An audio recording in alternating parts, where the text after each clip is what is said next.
I want to bring in one of the Democratic congresswomen that you saw right there, Ilhan Omar of Minnesota. Congresswoman, thanks so much for joining us. CNN reported before that speech that the House Democratic leader, Hakeem Jeffries, advised your caucus, the Democratic members, to either skip the State of the Union address or sit there in silence. Should you have just boycotted the address, and do you think you violated the guidelines set out by your own leader?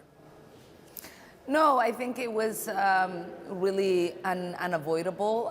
The president talked about protecting Americans, and I just had to remind him that his administration was responsible for killing 2 of my constituents. In Minneapolis, many members of your Democratic Party criticized their Republican counterparts when they interrupted President Biden's State of the Union address, as a lot of us remember. Do you have any regrets at all about the interaction we played between you and President Trump just last night? I do not, and I think many people look at that moment when the president says it is our responsibility to protect Americans. And he does not acknowledge the fact that 2 Americans, 2 of my constituents, 2 of our neighbors were killed. And it was important for me to just remind the American people that the president and his administration was responsible for killing 2 American citizens. With hindsight, Congresswoman, do you think you would have been better off boycotting the speech like so many other Democratic lawmakers did, or did you do the right thing by actually showing up there?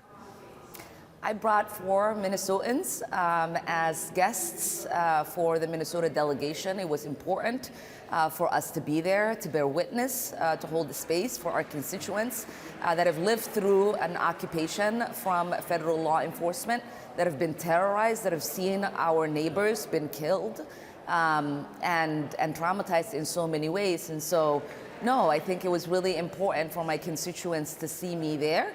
It was really important to my constituents to hear that I was reminding the president that Renee Good and Alex Preddy were killed under this administration.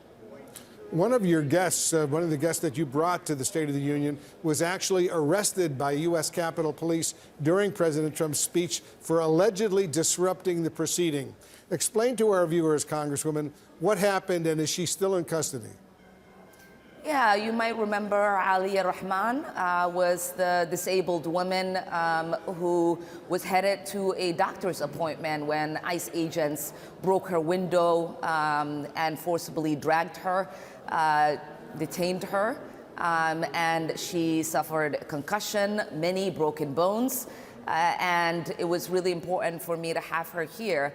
And as she said this morning, you know, at the State of the Union, you can do 2 things. One is to sit, the other is to stand up, and she chose to stand up.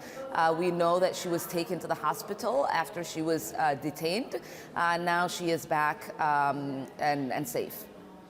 I'm glad she's safe. Congressman Al Green was escorted out of the House chamber just minutes into President Trump's State of the Union address for holding a sign reading, "Black people aren't apes." What was your reaction to that? I mean, isn't it just a sad moment for our country when a member of Congress has to remind the President of the United States that Black people aren't apes?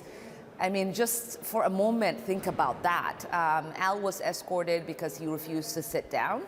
And I stand with Al. I think it is an important moment in our nation's history that we have to take stands like that. We have to remind a sitting president that we, Black people, are not apes.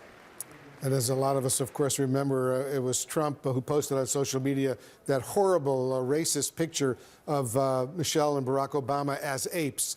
And he apologized later, but it was simply an awful decision. He blamed one of his aides. I want to quickly turn, while I have you, Congresswoman, to the Democratic response from Virginia's new governor, Abigail Spanberger. Let's watch a little bit of what she said last night. We did not hear the truth from our president. So let's speak plainly and honestly. And let me ask you, the American people watching at home, 3 questions. Is the president working to make life more affordable for you and your family? Is the president working to keep Americans safe both at home and abroad? Is the president working for you? And I just want to be precise. Trump did not formally apologize at all for posting that picture of the Obamas, that horrible picture of the Obamas. He simply blamed one of his aides for doing that. Thank you for that clarification. Yeah, I was just going to correct you on that one. Very important clarification. How would you evaluate Congresswoman Governor Spanberger's response that we all heard last night? And do you feel that Democrats should embrace that sort of message in the lead up to the upcoming midterm elections?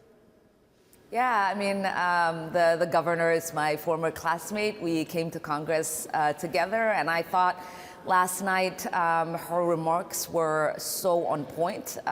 It was an incredible contrast from the mumbling that we heard from the president that did not have a clarity on what the American people wanted to hear and how the American people wanted the president to address the State of the Union. And the governor was very clear. And to answer those three questions, I think every single American would probably answer that question at this moment, no. And I do believe it is important for us to keep bringing that point home. The president is not making us safe at home or abroad.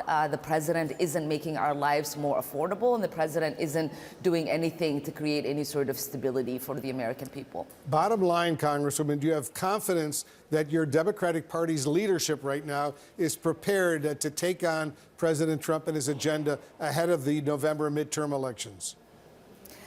The Democrats have been united.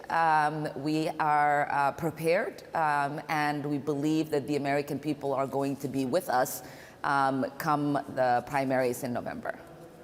Congresswoman Ilhan Omar of Minnesota, thanks so much for joining us. Let's continue this conversation down the road.